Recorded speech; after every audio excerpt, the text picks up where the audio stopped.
My name is Rhapsody and welcome back to Shadows over Loathing. We've just arrived in Plunkett Street, Ocean City, where we must meet Murray, Uncle Murray, who had summoned us in order to try and deal with some haunted aspect of our past. Murray's Antiques is over to the right, so I imagine that's where I'm ultimately going, but the Cola War surplus is here, and the Army surplus store is closed for the night. There's also a going out of business store that has a sale. Going seems inaccurate. Probably nothing you want in there anyway, in the keep out area, and a hobo who seems wholly unperturbed by the rain. Talk to him. Nice weather we're having. He smiles, then looks up and lets a rain splash on his face for a while. Huh. Suits me just fine, I guess. A wise man once said, the rain falls on poor men and rich men alike. Was that before umbrellas were invented, or? My name's Gus, by the way. I'm Ryan. Pleased to meet you, Ryan. Say, you wouldn't happen to have a couple of meat to spare, would you? Sure. You flip Gus some meat, and he beams. Oh, thank you very much, Ryan. Old Gus won't forget your kindness, you bet. Take her easy, Gus. Gus smiles at you and continues to enjoy getting rained on. Hey, look, if you can already enjoy getting rained on, it's just a good perspective to take into your life, right? If you can enjoy being rained on, the set of things that need to occur for you to be having a good time is so wide, so broad. Stop and smell the roses, stop and get completely drenched by the rain. I think both interchangeable. It's a trash can, full of trash. Dig through it. You find a discarded bottle of cologne, you get an item cheap cologne. Increases your stench armor by 1 until you use another potion. The bottle of cologne was inexpensive to begin with, and throwing it away did not make it more valuable. I think this store sells broken glass and drafts. And the note on this door says, please, for lease. This building looks perfectly solid. Maybe it's just the people renting it that we condemned. This trash's reach has exceeded its can's grasp, but given the current coordinates, dark and stormy, you probably shouldn't wander into any alleys. The Ocean City Watchful Eye, the door to the newspaper office is locked, and the windows are boarded up. Looks like print really is dead. You'd have thought it'd be 7 or 8 more decades left. Securibus. Building and loan. It's late. The bank is closed. You can't see anything interesting within walking distance in that direction. Alright. Ooh, someone scratched weird symbols into the sidewalk here. I really wish that I could read those. Maybe once I meet up with Howie. Howie did say he was coming to Ocean City. If I can meet up with Howie, maybe he'll tell me a little bit about what that says. I have my fingers intensely crossed as we enter Murray's Antiques. The bell over the door jangles as you walk into Murray's Antiques. The young woman at the counter looks up to you as you enter. Oh, hi. You must be Ryan. We don't get many customers at this time of night, or at all, really. That's me. You were expecting me? Yeah. Murray didn't really say much about you, but he gave me that letter to mail. My name's Jessica. Oh, jeez, you're soaking wet. Come on. Come on in. I'll get you a towel. You walk over to the counter, trying not to drip on any vintage bric-a-brac, as Jessica grabs a threadbare bath towel from a shelf and pulls the tag off before tossing it to you. Would have been uncomfortable if the tag was still on. Thanks. Is Uncle Murray here? His letter wasn't very specific. He isn't? You said that in an ominous kind of way? Where is he? I wish I knew. He had a line on another artifact, and he said it was going to be a tough one. I told him he should get some backup, but he just wasn't willing to wait, so he just wrote that letter and told me to mail it if he didn't come back.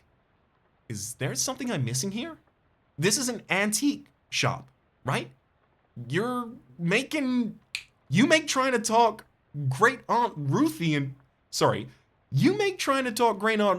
selling her mother's Chesterfield sound like a deadly spy mission. Yeah, this is gonna take some explaining. Well, I'm definitely intrigued now. Explain away. We don't have a lot of time, but follow me and I'll just give you a quick sketch. Okay. Jessica leads you into a back room furnished with some desks and some strange-looking machinery. Welcome to our back office, the hub of our little operation. I'm guessing by operation, you're talking about something other than antiques? Well, yes and no. See, a few years ago, Murray found out that there's a bunch of antiques circulating that are, well, hinky would be an understatement. Hinky? Murray called them tainted, dark magic, real bad mojo, cursed. Yeah, I know about that kind of thing, which we have from our from our haunted perk. It's no joke. That's what our real job is here. The antique store is, well, it's not exactly a front. We find a lot of regular antiques too, and selling them keeps us in scratch. But really, we're trying to hunt down all these evil doodads and neutralize them so nobody gets hurt. And Uncle Murray went out to get one and never came back? That's the long and short of it. Yep. What do you say? Are you in? Absolutely. I'm always up for a crazy adventure. Great! You hear the shop door opening, and after a moment, a goblin pokes her head into the office. Hello? Oh, hey, swell timing. Hey, Gabby, Murray's sister kid just showed up. Come meet her. I go by them, actually. Hi, Gabby. Pleased to meet you. Hi, hello. The pleasure is all Gabby's. Gabby, can you be a dear and carry that luggage to Murray's room and grab some blankets and stuff out of the cupboard? They can sleep here until we find Murray. Oh, damn. Gabby picks up your suitcase and carries it through the door in the back of the room. Great, I could really use some sleep. Well, I'm gonna turn in. Good night. Hang on, you can't go to sleep just yet. I'm pretty sure I can. I bet I could do it right here while I'm standing up. Well, I hate to spring this on you, but there's something we need you to do before the night's over. Wow, a mission already? You know those cursed artifacts I was talking about? Since info on them so sketchy, we've been working on a radio machine that can detect them with radio waves. I call it the Detectatron 1000. We've just gotten it up and running since Murray left, and it turns out there's a tainted thing practically right on our doorstep. That does not sound very good. Yeah, it's not great. I was gonna have Gabby go get it, but that's why she came over tonight. Since you turned up out of the blue and all, though, I guess there's no time like the present. I am probably not exaggerating when I say it is literally no time except for the present. What? As in, there might not be a future. You won't have far to go. It's just down the other end of the block if the readings are right. There's a newspaper office that got shut down earlier this year. It should be in there. Well? Gabby will go with you. She's good in a fight. A fight? Hell yeah! Yeah, well, hopefully it won't come to that. But you never know. Hey, Gabby! Gabby reappears with an expectant grin. Go to the newspaper office with Ryan and help him get the hat, okay? Okay, Gabby is ready for an action. Let's muzzle. Gabby has joined you as a companion. Heave a grumpy sigh, let out a tired sigh, or make an excited sigh. Look, I want to make everyone feel comfortable in this circumstance. Make an excited sigh. It's the best I can do. All right, fine. You said it's a hat? A cursed hat? Well, according to the readout, yeah, a man's Fedora, probably. And I'm supposed to what, just break in and take it? Well, not break exactly. I managed to finagle a spare key out of the guy in the realtor's office. I'm pretty sure that still counts as breaking and entering. You'll be in and out and back here in bed before you know it. You got an item, the newspaper office key. Jessica gave you this key to the newspaper office so you can retrieve a cursed hat for her. Sweet, let's do this. There's nobody you need to call right now, and no messages next to it. I mean, there's gotta be, what, 2 telephones in existence at this point in time? You're not sure what the clock is? Well, I mean, hang on. Radio waves. And we've encountered multiple machines. We're not working. We are working in an anachronistic understanding of the past, let's say. This desk is a mess. Ask Jessica about it. Whose desk is this? Murray's. I kept nagging at him to straighten it up before somebody bumps into it and we'll have to call the National Guard to dig him out of the avalanche. With curse-proof shovels and a squad of exorcists nearby. Anyway, it's best not to mess with it. Will do. I mean, won't. Jessica's not gonna let you sleep until you get that hat. You know what, sure. Not quite sure what this clock is telling, but you're sure it isn't time. Gabby grins and gives you a thumb up. Gab with Gabby. Hey, Gabby, everything alright? Oh, phone's on the top now.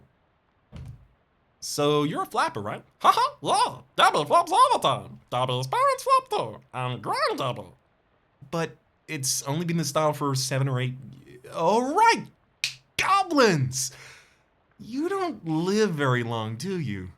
Depends on how you look at it. Parent Gabby popped a year and a half ago, but this Gabby basically is that Gabby, and previous ones too. Huh?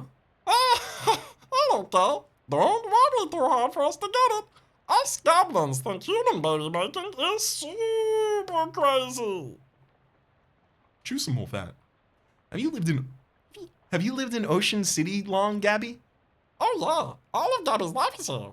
Gabby's great Gabby came and popped just some blocks from over here. Or 2 popping, as they would say. Ha! Wow, so your family's here for quite a while, yeah? Yep, 14 years. Chew some more fat. You're a real firecracker in a fistfight, huh, Gabby? Oh, Gabby likes fighting and dancing. The 2 best things. Gabby invented fight dancing once, but this world was unready for it. Maybe 50 years later. Keep making small talk. You know, Gabby, it's been a few years since I spent time in Ocean City, but I don't remember it being this rundown. That is a true thing to say. It used to be much more clean and shiny. What happened? The economy's terrific everywhere else in the country. No ideas. Economics is not the house Gabby keeps my wheels in. I'm not going to continue through the rest of all of those. Seems like it may go for absolutely forever. You cannot even hazard a guess as to what this contraption does. And you don't have time to play games right now. There's nobody at this desk, though, so ask Jessica about it. Hey, Jessica, whose desk is this? Charles Wallace, our handyman. He's fixing up a leak on the roof right now, but he'll be back later tonight. I see. You wonder where this door leads. You open the door and find there's just a brick wall behind it. Apparently it goes nowhere. A white cat is snoozing on an old towel. Ask Jessica about it. What's his cat's name? Calliope. Murray got her a few years ago. Scritch behind the cat's ears. Give Calliope a good scritching, but she doesn't react at all. Why doesn't Calliope like me? She'll warm up eventually. Try giving him some sardines. She loves those. Do you have any sardines? No, we're all out. You can get some at the store tomorrow. They have them at the Cola Wars Supreme Surplus next door. Okay. Ah, I see. Red cola, blue cola from before the war, the Cola Wars surplus store. Right, okay, so the Cola Wars are a relevant point of interest here. Gabby, come along for a little bit. I think we've got to go and actually deal with the mission at hand. The Ocean City Watchful Eye. Okay, time to bust in there and find a weird cursed hat. You take a deep breath and unlock the door. You give the key to Gabby for safekeeping. The Watchful Eye office. Let's go leftmost and come across. Whoever worked at this desk forgot their cufflinks. Take them. You got an item, report as cufflinks. An accessory. The left one is engraved, always check, and the right one says, your sources. Really makes you think. +1 to mysticality for making you think. There's a pink slip on this desk. Hinden, I'm not paying you to publish cockamamie conspiracy theories. In fact, I'm not paying you to any ed. God damn it. Sorry. Let me take this one from the top. This is the point where, like, if I was recording an audio book, I would hit a button and it would just delete 5 seconds. Hinden, I'm not paying you to publish cockamamie conspiracy theories. In fact, I'm not paying you at all anymore. Clean your desk and hit the road. Grover Burgess, Editor-in-Chief. P.S. Do you like the word cockamamie I used up there? It's a slang term I coined. It means ridiculous or implausible. I think it's gonna catch on. There's a half-finished letter in the typewriter. Read it. The letter says, Reginald, I think Burgess is onto us. We've gotten careless. In fact, maybe I shouldn't be typing this out in a letter instead of just talking to you in person. Why am I doing this? Meet me under the water cooler this afternoon. Ah, crap. Here comes Burgess with a pink slip. Sincerely. It doesn't say who it's from.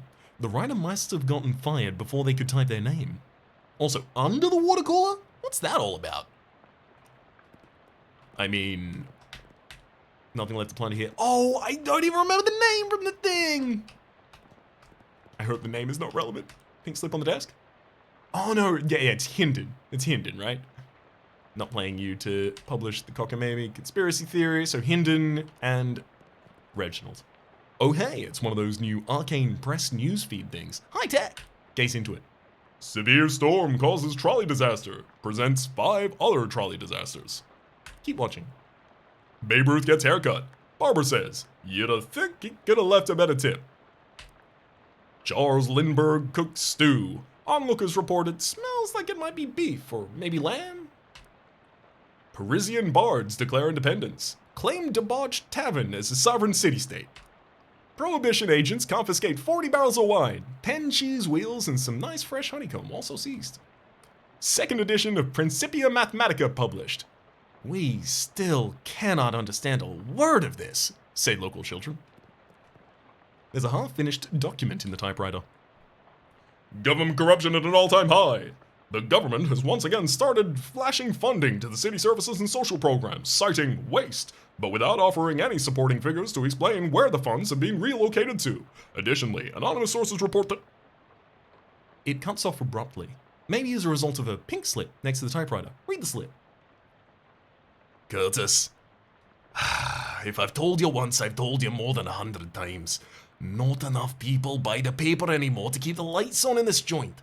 Electricity is expensive because it's a very recent innovation. As such, fully half of your salary is paid by government subsidies. This is to say that the hand that feeds you is the hand you keep biting. Way to go, buddy. But you left me no choice. Clean out your desk and scram. Grover Burgess, Editor-in-Chief. You see the corner of a note sticking out from under the desk, Blotter. Read that one. Tucker, I got you the bottle you wanted. I stuck it in the water cooler where Burgess can't find us and rat us out to Proe's. Beck, under the water cooler. Surely it's not still there, but it couldn't hurt to check. Got that bottle you wanted under the water cooler. Interesting. There's a handwritten note on this desk. The note says, Robson, first Hendon, then Carver? What's up next? Venable says Burgess comes for him. Venable says if Burgess comes for him, he's gonna karate chop his desk in half. Sincerely, Curtis. P.S. What's a karate? Desk in half, desk in half, desk in half. There we go. Looks like Venable made good on his threat. Nothing in the wreckage. Venable must have taken all this stuff out before smashing it. That is the right order to do those things in. You see a thin three-ring binder on the desk, and I take it. You got an item, Pneumatic Tube System Operation Manual. There's a crumpled up pink slip on the desk, which I will read. Carver, I can't believe I have to tell you this, but it's against company property for an employee to steal the printing press? You're fired! You're so fired! I need a new phrase to describe it! I'm giving you the axe! And if I ever see your face in here again, I'll give you both the axe and set you on fire. Grover Burgess, Editor-in-Chief. P.S. How did you even lift it? You must have, what, 5 accomplices? Unbelievable! You make a mental note to never pick a fight with this Carver person. Let's get a little bit of coffee though. There's a little bit of very, very old coffee left in this percolator. I pour it in a cup and get some nasty old coffee. Increase your maximum AP by 1 until you use another potion. A few months ago, somebody decided that this coffee was not good enough to drink. You apparently disagree with that decision. Beautiful. I think that's all the handwritten note on this desk. Robson, first Hendon, Carver. Okay, yeah, so basically everyone got fired. Archives from 1783 to 1799. Look through them without anything specific you don't that you want to look up. This seems like a waste of time. 1800 to 1819, 1820 to 1839. Just gonna jump across. What date would you like to search the archives for? October 14th, 1908. Now, I know what that is. October 14th, 1908 is the day that Lydia, that is the haunted hitchhiker ghost, I guess, that we met in the last episode, was slain. You find something interesting. 5 experience. Tragic accident certain to have no consequences. Tragedy occurred yesterday when Hiram O'Crullins, owner of the first mass-produced commercial automobile registered in the state, accidentally struck and killed the first state's hitchhiker, i.e., a person standing on the side of the road attempting to solicit transportation from passing motorists. Fortunately for Mr. Crullins, the notion that vengeful spirits of the dead might haunt the places, their demise in motorists' phantasmagoric rage, has been rejected by modern science as Unlikely, wouldn't you say? Unlikely, sure. Possible? It's the newspaper archives from 1920 to the present. Look through them. The door on this one is slightly ajar. We get some nasty old leftovers! Reduce an enemy's muscle mysticality and moxie, rather, by 3. You don't know what went into this bag, but you know the only thing that's ever going to come out of it is a congealed mass of foul goo. And of course, the much lauded water cooler. It's a big heavy water cooler and it's got something to hide. Move it. Hey, look, a trapdoor! There's still some water in here. I'm gonna fish.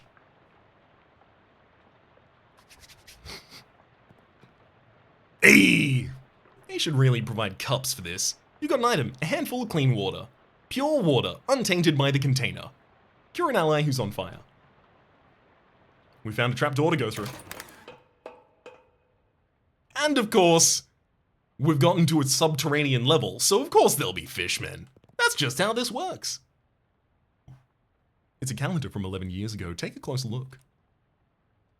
There's a huge black skull scrawled on July 22nd, 1917. Huh, what happened on July 22nd, 1917? Let's find out. What date would you look like? Archives for 22nd, 1917. There we go. You find something interesting. The top story from that date is the Ocean City Comptroller's passing of an overly complicated sidewalk right-of-way policy that outlawed street-side newspaper vending machines and limited the maximum allowable width of newsstands to 4 feet. The story continues to say that watchful eye management raised concerns about loss of revenue, and the comptroller made a vague promise to divert city funds to make up for any future shortfall. Looks like it worked out great for everybody.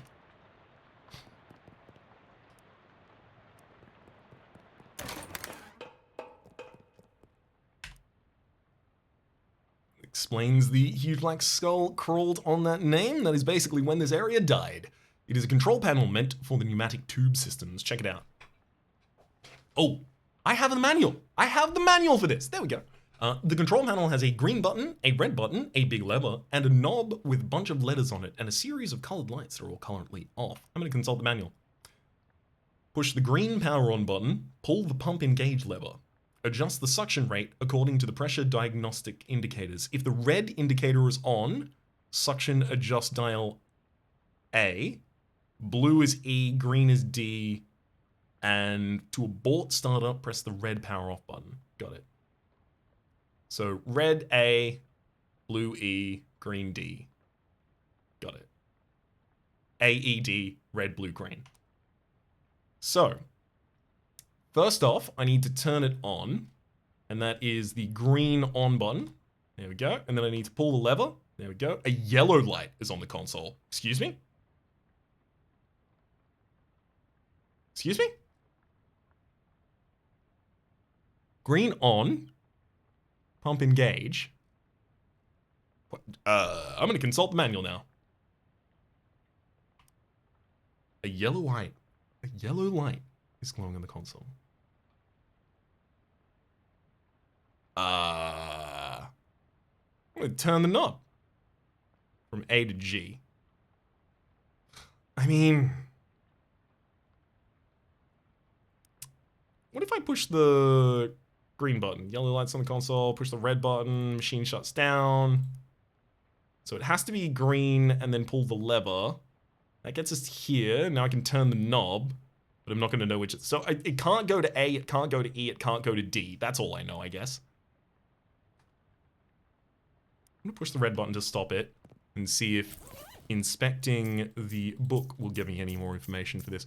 Pneumatic Tube System Operation Manual. This is a reference manual for a citywide network of pneumatic tubes. Looks like the Eye had some state-of-the-art delivery infrastructure.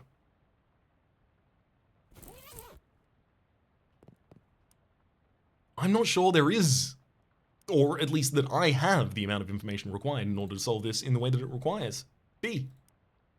You click the dial into place, and the noise turns into a sort of shuddering growl for a second before an orange light flashes briefly and the entire machine shoots down. Alright, fine. So there is actually an ideal. Turn the knob, and let's try C. Oh! That worked! Well, someone's gonna get some very strange mail. And how? What were those things anyway? And what were they doing down here? Were they trying to start an underwater newspaper? That wouldn't work, the ink would smear. I get 5 experience for it though. This must be the hat Jessica wanted you to recover. I'm gonna take that, the terribly cursed Fedora. A very old manhole cover here, explaining how the fishmen even got their first presents here, and an ominous, vaguely person-shaped stain on the ground. Gabby, do you know anything about here? Gabby has a readiness reaction. Oh, right. We've already had the discussion about flappers. So I think, in fact, it might be a good time for me to take this terribly... Whoa, hang on. Okay, sorry, I thought something had a slightly different display to what it had before. However, do we have enough experience to get... Yeah, oh my god, we have enough experience to get another level, absolutely. I can't just keep getting Moxie, unfortunately. Tab next section. Good eyesight. I feel like this is going to be an important skill in some way. I'm going to buy it. Plus 20% for item drops and plus 20% for meat drops. I just think that it's going to be relevant. Like, you know, there'll be a good eyesight check at some point. It won't just be extra loot. Although, even if it is extra loot, maybe that's relevant at this point. I decided to play on hard mode. Actually, I haven't even inspected this cap just yet. A simple black felt fedora. It doesn't look cursed, but has a palpable aura of menace about it. Equip. Maybe it will be entirely sated just by sitting atop my dome. Looks like you found the hat. I found a hat. I guess it's the one you meant. It doesn't look unusual though. Yeah? Well, it does creep me out a bit, but I can't really put my finger on why. I know what you mean. Like, feels kind of like you have a headache, but you don't really? More like a feeling of dread, like something terrible's about to happen, but I just don't know what it is yet. Well, that's definitely not related to the fact that I need you here to take that hat and go sit in the corner over there. In the machine over there, rather. Why? That's our uncursing machine. Gotta get the curse off that hat, right? Okay. Yeah, that makes sense, but, What? can't we just put the hat in the machine? Why do I need to be involved? Because the machine needs a mind to guide the uncursing process. Together, you'll lift the curse from the hat and transform it into a sort of allegorical dream space that the machine can transfix. What? Sorry, I know it's a lot. Let me rephrase. The uncursing machine uses your subconscious mind to drive a wedge between the item and its curse. The item is cleansed relatively easily, but that doesn't negate the curse fully. Once separated from the item, the machine stores the curse and allows you to physically project into it and try to resolve the metaphorical scenario at the core of its existence. That's where things can get a little weird. Yeah, I know it sounds crackers, but you'll have to give it a try to understand it. We're psychonauts. I get it. Say less. Jessica looks pretty busy. That letter from Uncle Murray was a real surprise. I didn't read it. What did it actually say? Basically, it just asked if I could come visit him because he needed help with something big and knew I had a adventuresome spirit. Ha! Adventuresome spirit? Yeah, that's Murray, all right. I haven't seen him in ages. I mean, I only ever saw him at Crimbo, and sometimes he came with us when we went camping in the summer, but after I moved out to college, we kind of lost touch except for birthday cards. But you dropped everything to come see him? To see crazy Uncle Murray again? Of course! Does he still do that trick where he pulls 5 meat out of your ear? What? Ew! Yeah, it was super gross. I loved it when I was 10. Well, I bet he'll do it if you ask him. If you can find him. Yeah, here's hoping. How's this helping find Murray? Hey Jessica, not to dispute the importance of collecting these weird artifacts or anything, but I'm worried about Uncle Murray. How does this help finding him? Oh, I guess I really didn't explain that. See, the Detectatron 1000 is new, and we only really got it running after Murray disappeared. He always searched out artifacts in more hands-on ways. Research, networking, following rumors, that kind of thing. That lost artifact he went after, it could basically be anywhere, but the Detectatron only detects the nearest artifact. I see. So you figure if we pick him up in order, eventually we'll get to the one he was looking for. Right. I wish to hell he'd left a note about where he was going, but he didn't. I guess he either didn't because he thought it was too dangerous, or didn't want us following. Or he just rushed off and got all excited like a kid in a toy store. That's Murray for you. Yeah, that tracks. I've got the hat. Excuse me? You man? This must be Charles Wallace. You must be Charles Wallace. I'm Ryan. That I am. Pleased to meet you, Ryan. What do you do around here? Oh, just your general handyman sort of stuff. I keep the lights on and the water running. Built the detectatron and the uncursing machine, too. Wow, that's some real high-tech wizardry. Oh, it's nothing really. Let me ask you something. Anything I can help you with? What is the weird uncursing machine? How does it work? Oh, I only built the thing. I can't tell you how it works. The innards are all wired up to this little porcelain cat figure that Murray found somewhere. Well, that's weird. In a real traditional sense? Yep. Anything I can help you with? Not right now, Charles. Calliope is still sleeping. All is right with the world. I'm gonna see if anyone wants to play. Anyone want to play chess? Not me. Never land. Jessica? Sure. Sit down to play. You sit down and Jessica sits opposite you. I'll play white. Jessica advances one of her pawns. How do you respond? Develop one of your knights, reposition a knight, or skewer a rook? I mean, I have to develop, like, the only one of these I can really do, develop one of my knights. Jessica chuckles. Darn it. Jessica moves a knight and captures one of your rooks. What's your move? Jaduba King. Jessica grins. Ah, crap. Jessica moves a knight and captures one of your pawns. What's your play? I'm gonna develop a rook. Shoot! Checkmate. Well played, Jessica. Leave the table. All right, I'm gonna have to have some stench armor so I can come back and stink it up real hardcore. It's the uncursing machine, though, which we will sit in. You sit in the chair, which is surprisingly comfortable, and pull the weird metal dome thing over your head. What would you like to uncurse today? The terribly cursed Fedora. No sooner than you've sat down in the machine, than with a hiss, positively whiffs the Fedora straight up into the dome. The hat rattles around in there angrily like a snake in a cement mixer, but after a good loud minute, flops limp and wet into your lap. Whatever ominous energy had once possessed the terribly cursed hat is now gone. It is now simply a terrible hat. You got an item, the uncursed Fedora. This hat is clean, both spiritually and laundrily. +1 to mysticality. But the curse itself still lives, transfixed as a dreamlike construct within the machine. Now, how do I get rid of this curse?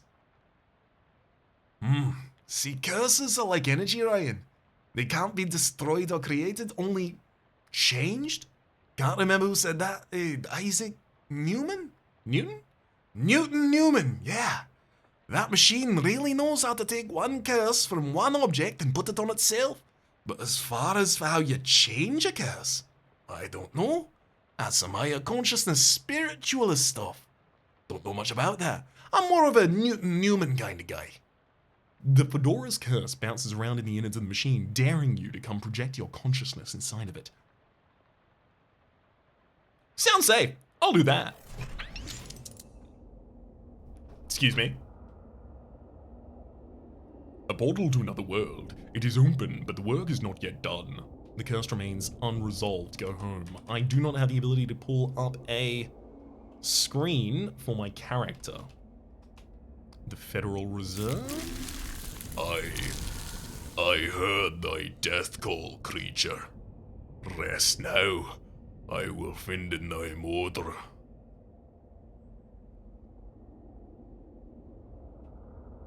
A tree fell before its time, a ground stained with sin. Yes, et in Arcadia ego. Even in Arcadia, there is death. Even in paradise, there is a killer. Is it the guy with the multiple hats? Is it the guy with the slightly fewer multiple hats? Alright, we're gonna start getting some clues and determine which of you indeed has done this. Thou know who I am, and why I'm here. Aye, Cutter, there has been a murder. What knowest thou of murder? I did not do the murder, and that is all. What more thou have thee me? What more have thee for me? What more? Got it. Only this. I am one of the brothers. One of us always tells the truth.